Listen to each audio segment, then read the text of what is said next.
What is going on, guys? I want to talk about a bright spot to this team, and I know it's been very negative, and I know it's just been honestly just a dumpster fire here since the beginning of the season with everything going wrong. But the one bright spot I could really talk about is a defensive end on this team that's been very loved by this team, especially by the fans, and just productive, and that's Brandon Graham. Brandon Graham signed a 3-year deal last year.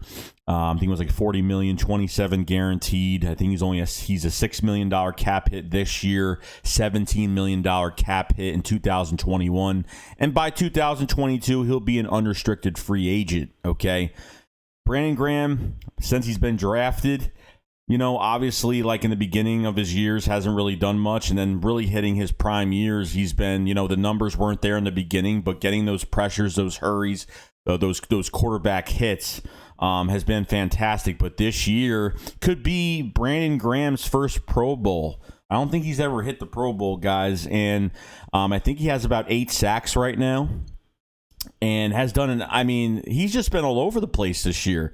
Worth our money, worth the money that we're paying him. A good contract, and Brandon Graham has always been productive, and now the numbers are actually showing in the sack category, which I'm really happy about. I see him get off the edge quick. He has saved us on a lot of drives, especially in that Cowboys game. Had really saved us on some drives when our offense was not doing anything, and very excited to see what Brandon Graham's numbers are at the end of the year. He should be in double-digit sacks. I think he was in sixth place, or I think maybe fourth in sacks. I'm not sure right now. He might actually get there because Myles Garrett is hurt, because I know he's in first with sacks right now.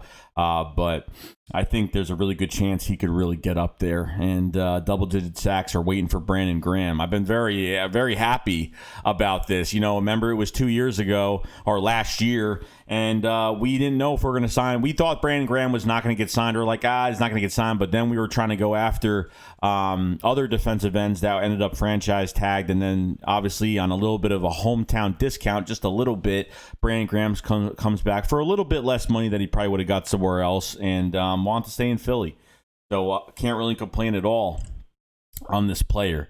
Now, to talk about other defensive linemen that have been probably a disappointment, I thought Fletcher Cox has done pretty well. I think beginning of the season, for a while, he only had 1 sack for a few games, and then finally he's turning it up with the pressure, and his numbers are getting up there. So I've been very happy with him. Josh Wett, I've been very happy with him at defensive end as well. I think he's getting better every single game. I think he's a good rotational guy. Some guys think he could actually be a prime starter, which I kind of believe, because Derek Barnett is another guy that I really am not high on right now. He's been hurt constantly. He's not living up to his first-round pick mentality, and it's not showing on the field, so I haven't really been happy with it. Jannard Avery obviously picked him up in the trade deadline last year for a 4th-round pick for the Browns, with the Browns, and obviously been hurt, is still hurt right now, just got hurt, so is out. So obviously he was like a 1.5-year project, and nothing's really happening out of that. But one contract especially that I have been very disappointed in has been Javon Hargrave. Picked him up from the Steelers this past season, free agent. Unfortunately, Javon Hargrave is not living up to his pay. Okay, now he's the 6th highest paid defensive tackle in the league right now, and hasn't done much of anything, really. I saw him get in the backfield against the Cowboys in the defense in the red zone. It was nice to see him make a solo tackle for himself, but I think he only has like a half sack for the season. This is the 6th highest paid defensive tackle, which, I was really surprised this past offseason. I was actually surprised the Eagles actually went out and got a defensive tackle at high money. I was actually really surprised because of that, because I thought maybe, because I think we were all waiting for a corner at that time. We're like, why didn't we sign a corner yet? Why didn't we trade for one or try to get one? And then later, obviously, with Darius Slay getting signed was a huge help there. But Javon Hargrave, I haven't seen much from him. He was hurt in training camp. He didn't show up to, he ended up getting hurt, and unfortunately he missed some time. He came back, and it's already been a few games, and I still feel he isn't really doing much. With him lined up next to Fletcher Cox, it really hasn't been doing anything. This is just a bad contract. Maybe it's just, maybe it's a bad year for him.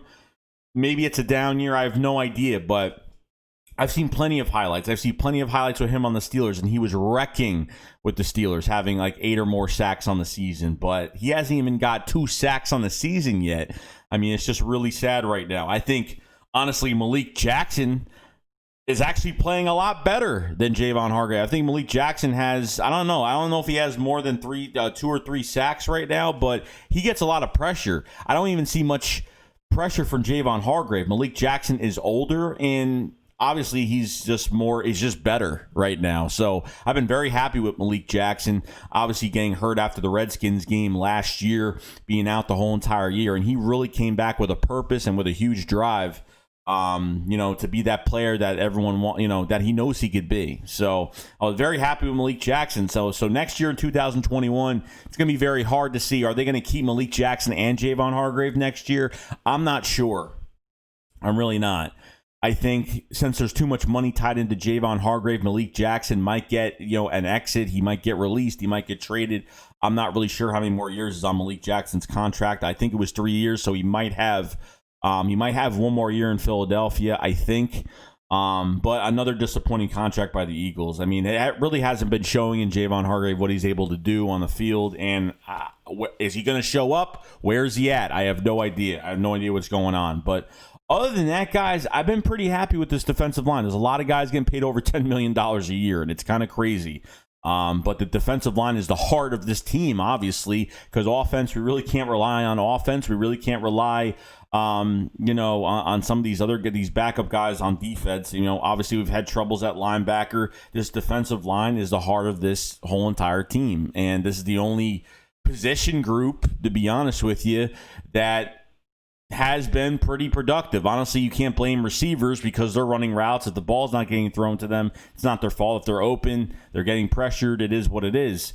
I put that blame in the Carson Wentz. I put that blame in the Doug Peterson with the scheme in this offense. But the heart and soul of this team is this defensive line that really can put our offense in good positions to win. I think we need to get more interceptions. We only got 1 for the year. We need more than that. I think this defensive line needs to play a little bit better. But so far, they've actually been lights out, been playing pretty good. Pretty good. They haven't, even if they're on the field so many times during the game, it's only so much they could do. So if our offense gets 3 and out, I mean, I can't blame the defense for an offense scoring on them, because if our offense can't even get over 10 yards on every drive, they can't do anything. I mean, if it's 3 and out, and it's just, what is this defense supposed to do? They're going to get tired. They're going to be on the field the whole game, and that's just the way it is. So I want to know from you guys, what is the heart and soul of this team? What position group? Who is your favorite defensive lineman? Who has been really turning it up? And do you think Javon Hargrave will be worth that money? So let me know in the comment section below, and I will see you guys later. SHAKESQUAD up, fly, fly. Peace out, guys. Peace.